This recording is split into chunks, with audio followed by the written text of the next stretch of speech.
I don't even know. It's a bit of a crapshoot. I don't know. It's a mess. It's a mess on the back end, but the front end looked nice, so I guess it was worth it.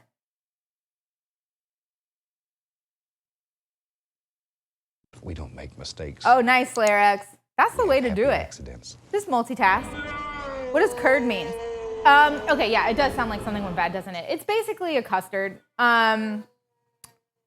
It's basically a custard. Okay, what was that? SQDW. There are no vowels, so I'm just going to say the letters. Thank you for 12 months of primers. So a curd is essentially a sauce that basically like a fruit syrup that you throw eggs and butter in, and like in which you kind of like temper everything so the eggs don't curdle, because you don't want that to happen.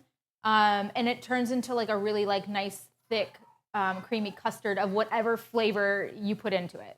A lot of the time curds tend to be with things that are very tart.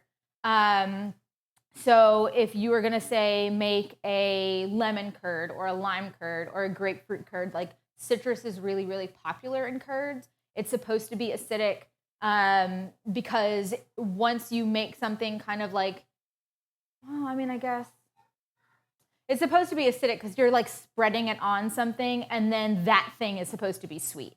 So a lot of the times like a scone or like a cookie of some kind, or a lot of the times curd is used in between like macarons, which are like just very sweet in general, and so it mellows out the tartness. This is a cranberry curd, which very tart, so that works too. But I've seen all kinds of curds. Like I've seen people do like kiwi curds and like blackberry curds and like all kinds of like berries and things like that. The thing I would suggest though is if you do a kind of like a berry that is more sweet and not inherently like bright or tart, is you add zest of some kind of citrus into it to kind of make sure that you have a little bit of like punch and a little bit of acidity. Otherwise it's gonna just like taste sweet, and you don't want that to happen. Okay, I'm scrolling back down. You haven't had breakfast yet. Why'd you come in here? Of course you're gonna be hungry. This is Martha Stewart. No, I wish I was Martha Stewart. She is a legend. Okay, so let's see. Let's just explain what I'm about to do. I've got the oven on at 350. I apologize. I should know by now what that is in Celsius. I really should know that by now. I should know that. 176. So 176 Celsius. And I have a mixture here. I'm about to get into this pie dish of graham cracker and Biscoff cookies with sugar, brown butter, a little bit of melted butter, and salt. Pretty sure that's everything that's in here. I actually made this yesterday, so I'm like hoping that it's, because there's no real moisture in it, it should be fine. Should be fine. Keyword. Luke, what do you need? Do you need something, buddy? You want something? You don't have to crawl. This camera's right here. You're behind it. It can't see you. Where's the taste tester? He's getting clean. He's showering.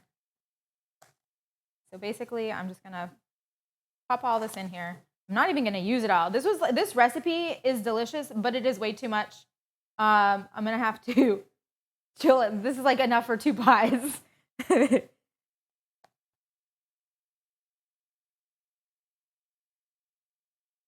Good morning.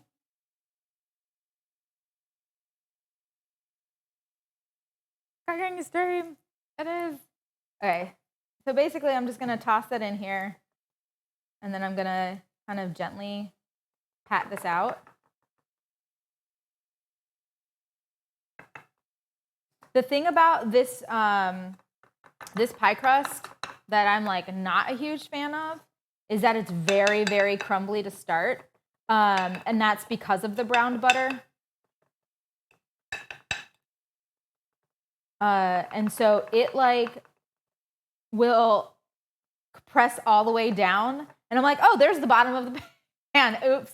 It's like hard to get it uniform.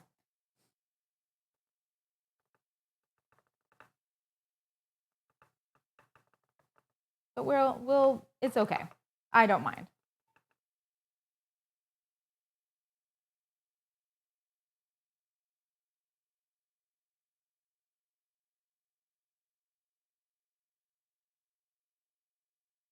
This is Friendsgiving. Premium content. Where's the mimosa shirt? Yeah, I could have worn that too. But this one says gobble, gobble, gobble. And it seemed appropriate. I've also been told I need to have an exclamation point, Graham, shirt. You're only allowed to say it if you say it the way Lep says it.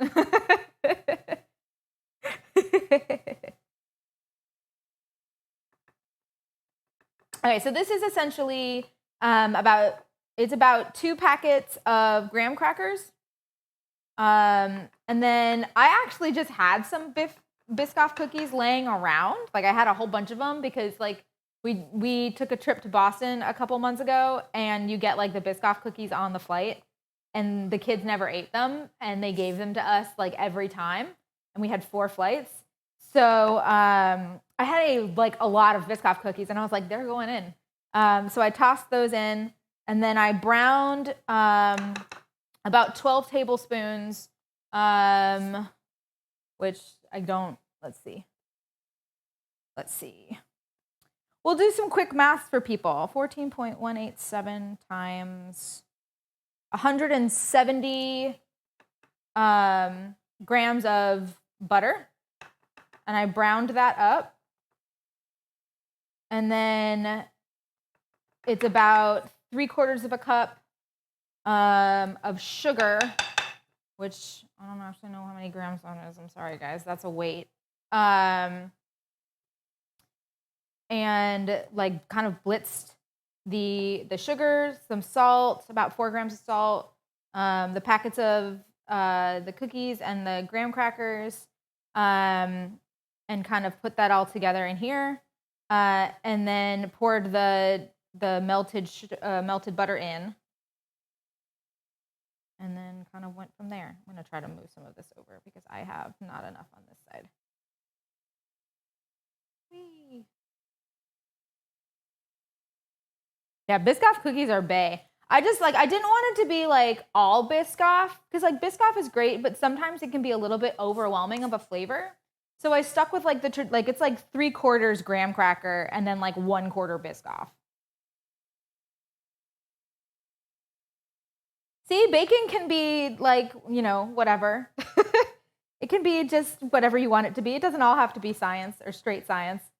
As long as you have your ratios correct, you can do almost whatever you want, which is like really fun. Like this is like, I'm sitting here making a key lime pie, and I'm like, you know what? I really want some cranberry on this. And like, we did a whole bunch of tests. I think I put some pictures into my private Discord.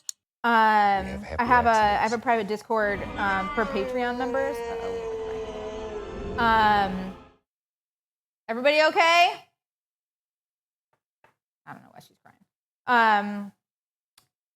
And I put some pictures in there because I was testing this out originally with the key lime pie and then the curd on one side and just like a cranberry sauce on the other, to see like which one I liked better. And we ended up liking the curd better. I think the cranberry sauce overwhelmed the key lime flavor a little bit because it's also very strong.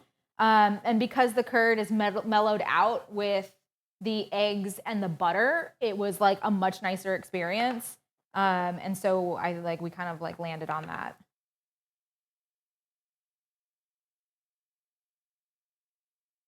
I really need this to just move over. Almost. Guys, take it forever. What happens when you want to have crust all the way up the sides of the pan? My goodness.